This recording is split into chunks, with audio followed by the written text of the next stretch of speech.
The evidence is looking increasingly like actually late Neolithic Britain and probably Ireland as well is fairly sparsely populated. So actually coming together and moving stones would have been a chance for communities to come together, to work together, to party together, to have a good time and work towards this sort of common goal.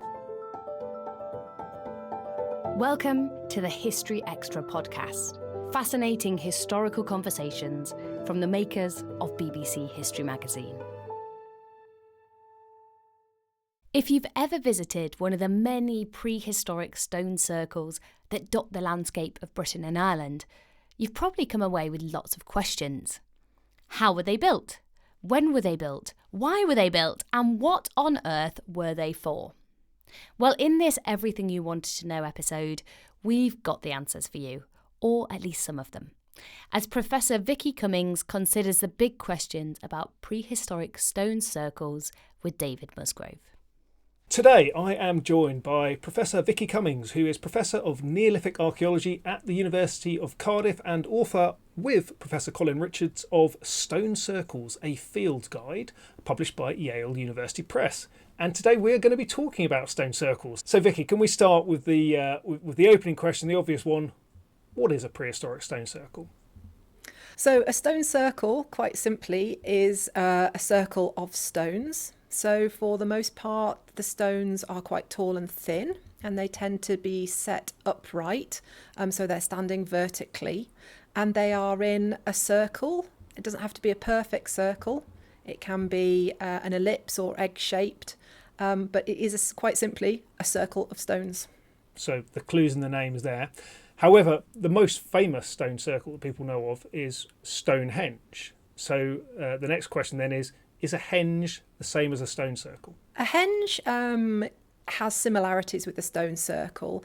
The thing that makes a henge is it has a bank and a ditch. So Stonehenge is so named because it has a bank and a ditch around the stones in the middle, effectively. And there are other examples of henges. So Avebury Stone Circle, just up the road from Stonehenge, is a very famous example of a henge monument. So it has an enormous bank and a ditch, and set within that bank and ditch is a circle of stones. And in fact, at Avebury, there's three circles. So the thing that makes a henge is the presence of a bank and a ditch. And they often, but not always, have a stone circle within them. I was at Avebury the other day. It's just down the road from me. My favourite prehistoric site, I'd say. Well worth a visit for anyone in Wiltshire. Now, you are Professor of Neolithic Archaeology, so this might lead your answer to the next question, which is when do stone circles date from? And indeed, how do we know how old they are? Well, it's not going to be a surprise that they do in fact date from the Neolithic period. The very earliest stone circles we think date to the late Neolithic, so that's about 3000 BC, so about 5,000 years ago. But actually they were built over really quite a long period of time, so people carried on building them throughout the late Neolithic and into the Bronze Age. So they really are a very long-lived form of architecture. We know how old they are because when we excavate at these sites, we often find little bits and pieces that help us date their stone circles. Now, stone circles are actually quite difficult to date because they often don't have very much evidence of activity within them. But when we excavate around the stones themselves, so the stones were often set in pits, so what we would call sockets, and then the stones are set upright in those sockets. There are bits and pieces of the archaeological record that make it into those sockets. So, for example, bits of bone or bits of charcoal. And we were able to do things like radiocarbon date those little fragments, and that tells us how old the sites are. But actually stone circles are one of the hardest forms of monument to date because there isn't very much evidence of them being used once they're actually constructed. It's probably just worth dwelling briefly on what we mean by Neolithic. That's clearly an archaeological term that we use today. We have no idea what they thought of themselves back in the day, but they certainly wouldn't have called themselves Neolithic. But Neolithic is the period in which farming comes to Britain. That's right. So Neolithic literally means New Stone Age. And in terms of Britain and Ireland, for the Neolithic, we see the arrival and the very first use of domesticated animals. So that's cattle, sheep, pigs. We see the very first use of domesticated cereals, so that's wheat and barley. We also see people using pottery for the first time, living in structures that are slightly more permanent than what came before.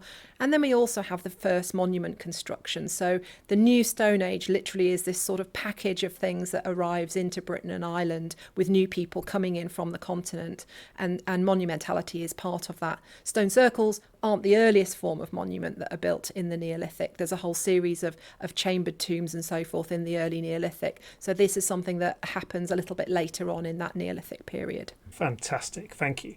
So you've written a kind of a guide to the stone circles of Britain and Ireland, which is a brilliant book. How many stone circles do we know about across Britain and Ireland?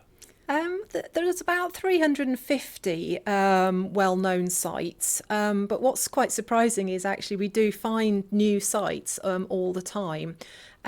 So that's how many we know of at the moment, but there are a number coming to light. So a number of the sites in our guidebook are over in Ireland, and a number of those have actually been found when they've been peat cutting. So there are a number of stone circles, particularly in the north of Ireland, which have been completely submerged by peat. And so people have come along, cut the peat and found stone circles. In other instances, we know that people have taken away the stones that make up stone circles, and therefore those can only be identified through other means. So, for example, geophysical survey or excavation. So the number stands at about 350 at the moment, but there may well have been a lot more, because these were actually quite handy sources of stone, particularly in areas where there aren't a large number of stones around for people to use, so useful for building walls, building houses. So a number of stone circles have actually been completely dismantled and used elsewhere. Are stone circles kind of unique to Britain and Ireland? Do they exist across Britain and Ireland, and do they exist elsewhere? Yeah, it's a really interesting question, actually, because I think we tend to think of at particular times in the past of everybody doing the same sort of thing. So the late Neolithic's known for its stone circles, but actually there are big parts of the country that never built stone circles. So if you have a look at a distribution map of stone circles, you'll see that there aren't very many in the southeast of England, for example. There aren't huge numbers in the Midlands. And again, over in Ireland, if you look at Central Ireland, there aren't large numbers there either, whereas you look at the north and the south and there are much larger numbers. So it's not an even distribution of these things, but we definitely know people were living in those parts of Britain and Ireland at the time.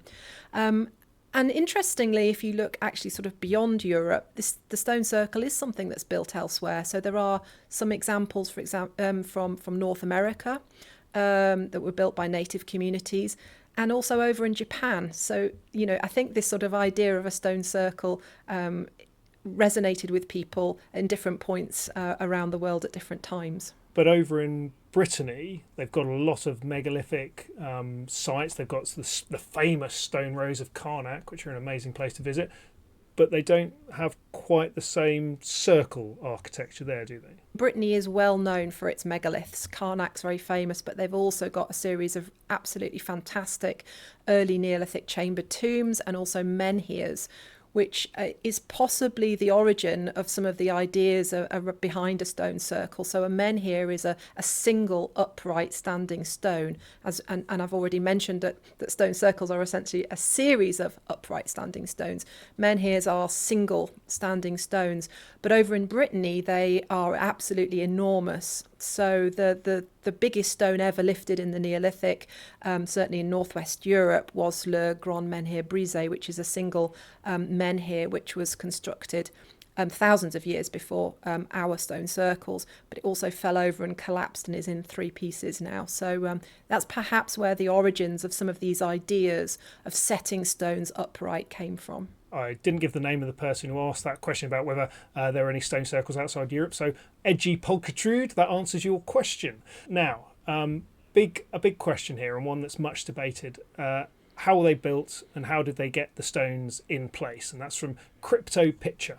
So, first about getting the stones in place. I think this depends on which stone circle you're talking about. In some instances, it seems highly likely that the stones were nearby. So, for example, there are a number of boulder circles, which are literally boulders set in a circle, and they're probably just more or less pushing them into place from the local landscape. In other instances, some of the larger sites, the famous site of Stonehenge, of course, but also Avebury and other large examples, they're actually going out into the wider landscape and picking stones that were appropriate, or they picked for whatever reason they decided was appropriate to go into a stone circle. And I think in those instances, what they're actually doing is they're going to have to drag the stone into place. And there's been quite a lot of experimental work to show that it is perfectly possible to drag really quite large stones around the landscape. So we're talking about rollers, we're talking about ropes, putting them on sledges, that kind of thing, and moving them around. You'd need a number of people. It may be that they were able to utilise the domesticated cattle that we know they kept as traction. Once you've got your stone roughly where you want it to be, you need to dig a hole, a socket, which you can essentially tip your stone into, and then you lever it up into place. And that, again, is just going to involve brute force. It's going to involve ropes, timbers, lots of people working and labouring together to get the stone into the right place. Once it's set upright, you just simply backfill the hole, and there you have your stone in place. And then you repeat over and over and over again until you've got a stone circle. There's a really interesting story that's just broken about where one of the stones at Stonehenge may have come from, and there's evidence that perhaps it came from Scotland, which is a very long way away from Stonehenge, and that's not the first time that the sort of the wide geographical distribution of stones at Stonehenge has been talked about. So that those are being moved a long way. You don't find that at all surprising that stones are moving that distance with the sort of technology that you described, and just sort of adding into that, what about the idea of moving stones by water? Do you think there's any credence to that idea? Yeah, I mean, we've known that people were moving stones a long distance for a long time because of Stonehenge, because we know that the blue stones at Stonehenge came from the Preseli Mountains in Pembrokeshire. That's perhaps the most extreme example, especially if we now have a stone coming down from Scotland, which of course is even further from Stonehenge. I think, you know, when we look at the broader context of the late Neolithic, people were really interested in these big communal projects, and they were essentially contributing something to these big projects. They were working together. And I think the idea, it sounds quite strange, I guess, in modern terms, to think of coming together and moving a large stone across the landscape. But it would have been a terrific sort of event in people's lives. You know, communities from all around would have come together. They'd have been sort of labouring together. There would have probably been feasts every evening. It would have been, you know, a really great big social event. They'd be moving through different parts of the landscape, seeing different people. It'd be the kind of thing that went down in, you know, myth and legend at the time of the, you know, we carried a rock, we got a rock from Wales to Stonehenge. It would have been the stuff of legend, I think. So I can actually see why people did that. I think there's been, again, some experimental work, and Mike Parker-Pearson is the colleague who's been running a very large project at Stonehenge for many years now. And he's convinced that actually people were moving them across land and not by sea. And that might sound sort of counterintuitive, but actually there is, again, some experimental work where they put a blue stone on a raft and try to sort of float it along, and it sank. And I think that is the risk, that if you put your stone out to sea, there's a chance it'll go wrong. I interviewed Mike Pitts, Stonehenge expert, for the podcast a little while ago, and he made the very interesting observation that perhaps the movement of the stones itself was performative. It was kind of an exercise into itself, which I think is kind of what you're alluding to there, right? Yeah, I think it's the coming together of people and contributing to this bigger project. But, you know, I think in the late Neolithic, we're actually thinking that population levels might actually be quite low. So you imagine that in the late Neolithic, in order to build a site like Avebury or Stonehenge, there must have been, you know, tens of thousands of people around. just sort of waiting to build a stone circle. And actually the evidence is looking increasingly like actually late Neolithic Britain and probably Ireland as well is fairly sparsely populated. So actually coming together and moving stones would have been a chance for communities to come together, to work together, to party together, to have a good time and work towards this sort of common goal. And I think that's very much in keeping with the kind of arguments that both Mike Pitts and Mike Parker Pearson have been arguing in relation to Stonehenge. Now, I guess this next question is, again, entirely dependent on the size of the circle, but have we got any idea about how long these monuments would have taken to build? This is where the phrase stone circle is actually terribly inadequate. So there's some stone circles, there's a really nice number in Cumbria and in the north of Ireland, which they are really quite small. And I think we're talking about a community probably spending a few days coming together to build a stone circle. So some of them don't take very much time or effort at all. And those, I guess, are also the ones that may have also been dismantled. So there may have been many, many more of those in prehistory because they would be very easy to dismantle. So at the other end of that scale, you've got the really large examples. So Stonehenge and Avebury are two of the largest and sort of most time-intensive stone circles that we know about. And in those instances, we're talking about millions of hours to actually construct those.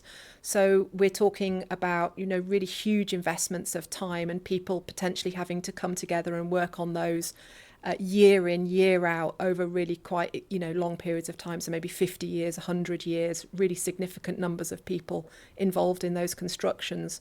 So quite variable depending on where you are in the country and the size of the stone circle that you're building. And in terms of how long they were used for, so obviously if a circle takes 100 years to build, it's going to be used for that length of time presumably, but do they often have really long lifespans? I mean, it's a really interesting question, and it's one actually that we struggle to answer because actually we don't really know how they were actually used. So there's very little evidence of what happened at them once they'd been constructed.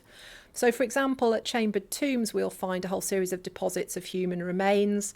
At settlement sites, we'll find evidence of pits and feasting and all that kind of stuff.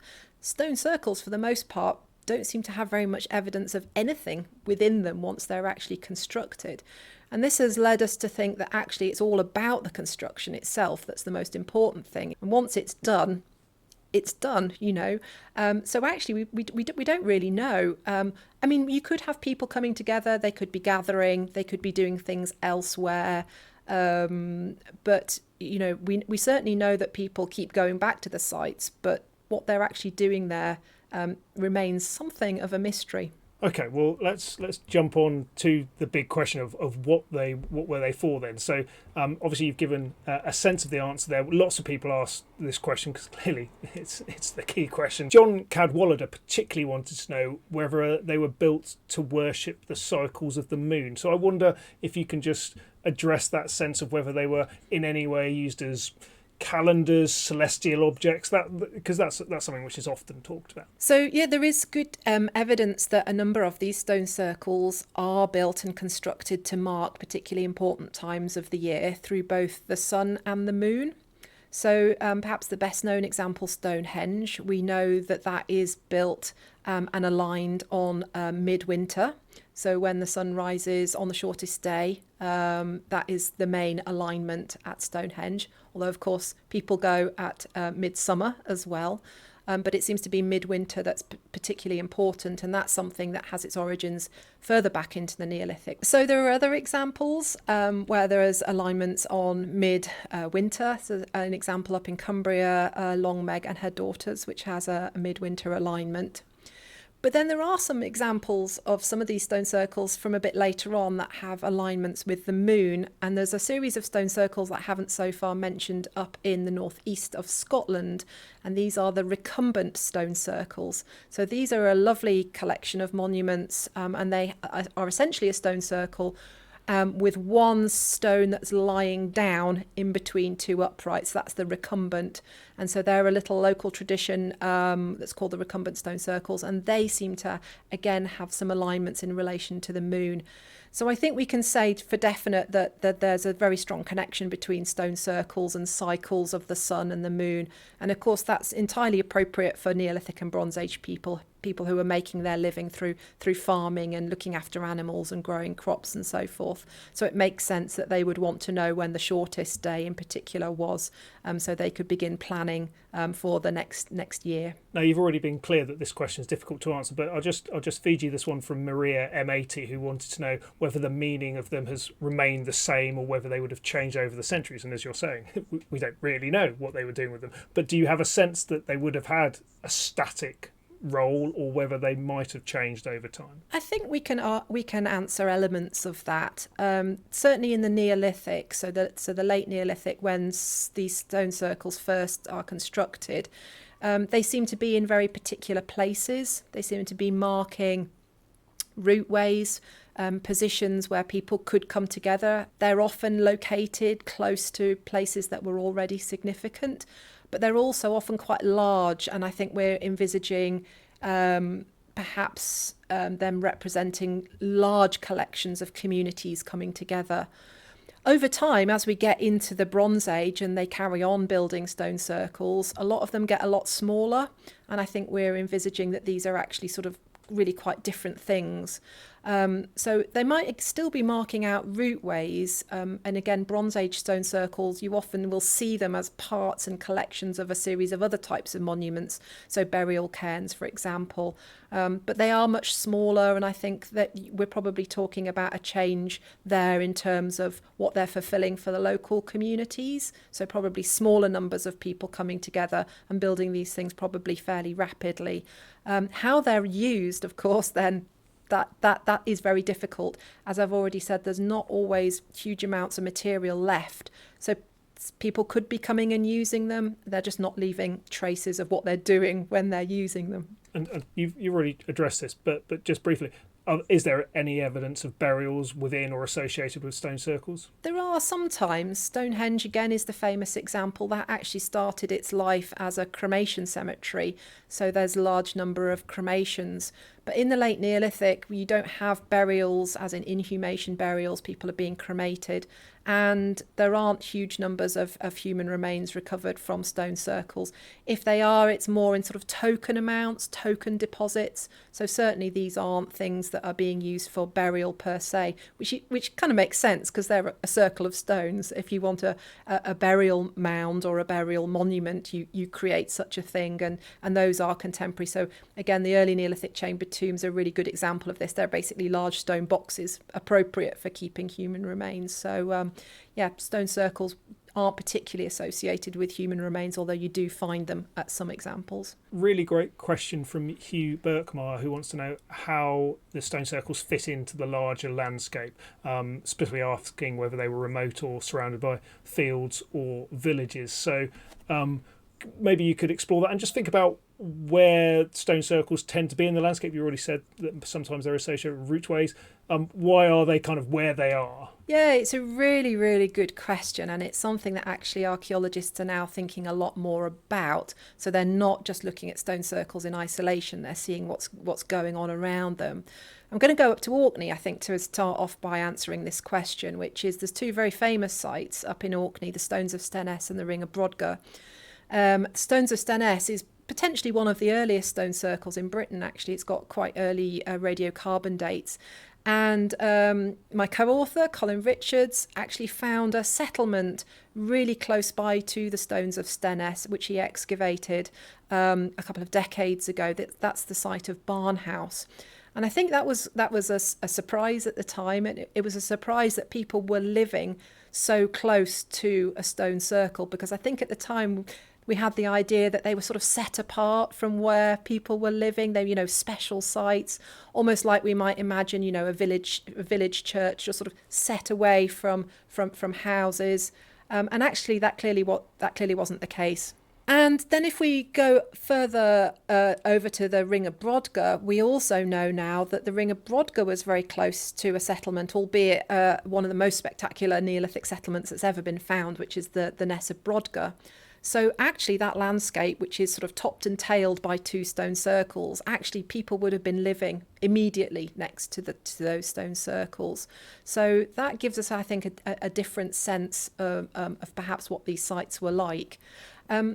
I'm going to go back down to Stonehenge. So again, Mike Parker Pearson and his team have been working at a site that's not far from Stonehenge, which is Durrington Walls.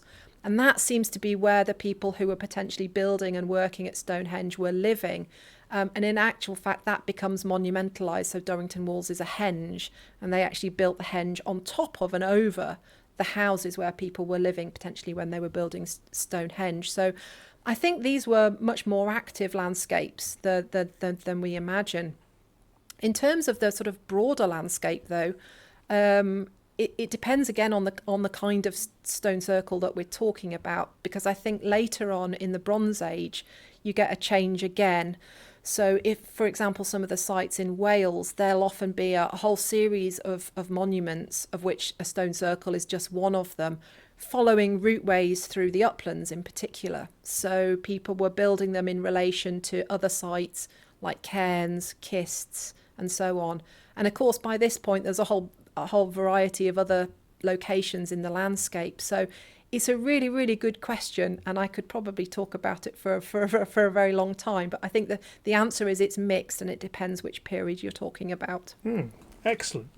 So you just mentioned Ness of Brodgar and Durrington Walls there, which leads on nicely to a question we had about what we know about the people who actually built the stone circle. So presumably in those two settlements, those are the people who would have been engaged in the construction of the megalithic monuments. What do we know about them? Actually, we don't know as much as we'd like to know about late Neolithic people. And this is a lot to do with the fact that they were being cremated, and we can't tell as much about people's lives from cremations as we can from inhumations. So it's actually quite frustrating that we don't have any or very few inhumations from that period. So, for example, from the early Neolithic, where there are lots of inhumations, we know what kind of how old people were living to, the kind of diseases that they had, and so on and so forth. We can tell lots and lots about their lives. It's a little bit harder in the late Neolithic. However, there's lots of good techniques that we can use that can help us answer those questions. So we think, for the most part, people were pastoralists. So we think that by the late Neolithic, people were moving around, following their animals. So they were likely keeping pigs in particular, but also cattle. They seem to have stopped growing cereals for various different reasons. The settlements, there are some settlements, but people seem to have potentially been quite mobile. So we know that the woodland was growing back in a lot of places. So I think we're envisaging people sort of moving around, following their animals around. But we also know that there were things like plague coming in from continental Europe. So there may have been outbreaks of illness and disease. So really quite an interesting period. By the early Bronze Age, things have changed again. We've got new people coming in again from the continent. And again, this is the genetic evidence will tell us that in the space of about 500 years, there's a very significant population, essentially replacement in Britain as people come in. And again, they seem to be, for the most part, quite mobile people. So yeah, lots and lots of sort of variation, I think, across the country in different parts. It's very interesting to think about that, isn't it? Like a mobile population, and then these inherently static monuments in the middle of it, which would have required people to be static for a period of time. Yeah, I think you've almost sort of hit the nail on the head there. These are the permanent places. These are the places that people keep coming back to year after year. So they're moving around the landscape, they're moving their animals around, they might be quite dispersed. And in such situations, imagine how exciting and how much you would look forward to coming together with your broader sort of kith and kin, coming together, working together, celebrating. You're perhaps saving up, animals for slaughter, for feasts. And again, there's very, very good evidence of that from Durrington Walls. Huge, spectacular feasts being held in celebration of people coming together. And so working together and then moving away and into different parts of the landscape. And I think that's exactly how we envisage these stone circles, as acting as a permanent place in what was actually quite otherwise a quite fluid world for people. Just want to drill into the landscape question a little bit deeper. We've got a great question from Joel History, who wants to know, to what extent was the whole landscape ceremonial? Where do they fit into this wider ceremonial landscape, if that is indeed a thing? It is a thing, and you can see that, in fact, entire landscapes become monumentalised So you've got routeways. Again, the classic is the avenue leading into Stonehenge, but there are other examples of that. And again, people are coming together and they're building more and more monuments in one particular location and tying together particularly important places across the landscape. So I think you end up with essentially, exactly as described, whole ceremonial landscapes set aside for these monuments to be built in. And just building on that, and specifically on Stonehenge, because I know this is a theory, and I'm very interested in it, because I was walking along the Ridgeway the other day, which is one of the supposedly very old routes that goes along that part of Wiltshire, and it's a chalk track, and when you walk along it, it gets very white. It's a very white substance, and there is this theory that there are kind of these periglacial stripes that kind of underpin Stonehenge, that where you would have seen this bright white layers, which would have been very striking, no doubt, at the time. Is there anything in that argument, do you think? I mean, yeah, that's a discovery, again, Mike Parker Pearson and team made while they were excavating the avenue. And I think this idea of pathways is really important, because we follow pathways when we're out walking, and I think people would have followed pathways in prehistory, and they would have created routeways that ultimately would have become monumentalized. So yeah, I think there's absolutely something in that, and I think people would have tried to interpret what they saw, and that could be geological, it could be natural, in their own terms. So they may well have seen these lines, these sort of periglacial lines, and thought, oh my goodness, who made those, what made those, when were those made, and come up with their own sets of stories that ultimately became absorbed and incorporated into their own belief systems. So yeah, absolutely. I think there's a lot to be said for both paths, routeways, but also natural features effectively being incorporated into these sites. And there are other good examples of that. One of my favourite sites, Castlerigg, up in Cumbria, is located so it has an almost perfect sort of amphitheatre of the Cumbrian fells surrounding it. And I think people would have noticed that. They picked that spot, they've built that stone circle there because they noticed that. And then they may have thought that created stories and thought that was a sort of the centre of the world, and that they've created that in stone. So people were definitely using natural features to their best effect. Yeah, Castlerig's a belter, no doubt about that. Another question from Crypto Pitcher was, do any of the stones have any markings on them? There are some examples of this. So I mentioned earlier Longmeg and her daughters up in Cumbria. So Longmeg is the standing stone that sits alongside the stone circle itself, and that has some rock art on it. And there's another good example from Templewood up in Kilmartin. But bearing in mind, we know people were making rock art panels quite extensively throughout the late Neolithic and early Bronze Age. It's surprising actually how little rock art or designs that there were on stone circles. So it's not something that's as common as perhaps could have been. Do you have any reflections on why that might be the case? I think it's to do with perhaps what the sites were for, that it wasn't appropriate effectively to mark the stones in that way. And there has been, talk and conversation about perhaps stones being painted, they could be covered in fabric. There could be other ways of marking those stones that isn't carving or rock art. So it's very, very difficult to know. We do know that there were pigments, and there is some evidence of pigments from other Neolithic sites. So the Ness of Brodgar has produced pigments. There are pigments on some pottery from the Isle of Man, for example. So it's entirely possible that the stones were painted or had painted designs on them. But we also know that people were really interested in the actual geology, the actual sort of visibility of the stone itself. So at the Ring of Brodgar, for example, up in Orkney, we know that people were actually bringing in different stones from different parts of the landscape. And actually what they might have been wanting was the stones themselves to sort of speak for the part of the landscape that they'd come from. So they may well have been freshly quarried. They may have been much more bright than they are these days, because they're often sort of covered in lichen and so forth.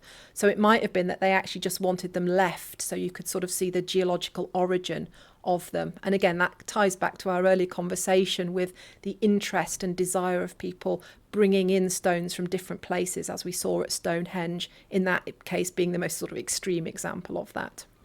That is a fascinating line of thought about whether they were painted or not. I've never heard that said before. So that puts a completely different complexion on how they would have looked if they were painted. Yeah, I mean, there's other possibilities as well, which people have thought about. So you could have cloth, for example, put around them or between them.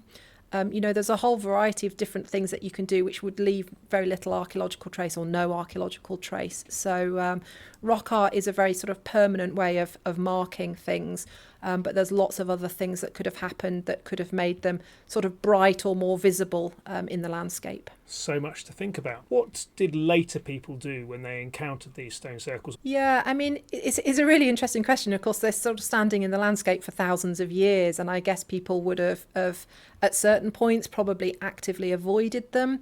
At other times, they may well have gone and visited them. Who knows what they made of these sites when they encountered them. I think perhaps almost the funnest answer to this question is if we think about what people sort of in the medieval or late medieval periods made of some of these sites. And Avebury's a really good example. When you visit Avebury today, you'll see a large sort of ring or arc of stones. In actual fact, those are entirely reconstructed. So Avebury Stone Circle, the villagers who lived in and amongst Avebury were apparently terrified of the stones. They were very superstitious. They thought that they were terribly bad luck, and they invested huge amounts of effort and energy in digging holes and pushing them over into those holes and hiding them so they didn't have to live amongst the stone circle. And the antiquarian Stukely came along and actually discovered Avebury basically being destroyed. And in subsequent years, Alexander Keeler in the 20th century came along and started the reconstruction work at Avebury. There's little concrete sort of pillars where stones that didn't survive, so they were broken up and turned it into houses or whatever, mark the spot.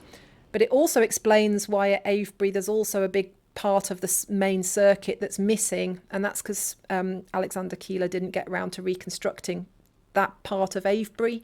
Effectively, war broke out and he was never able to finish the work. So that's why when you encounter a site like Avebury, it sort of appears to be extremely well preserved, but actually it's virtually entirely been reconstructed. Stonehenge is the same. That's seen extensive reconstruction work, and that is a site that we know was visited for centuries. People were interested in visiting the site.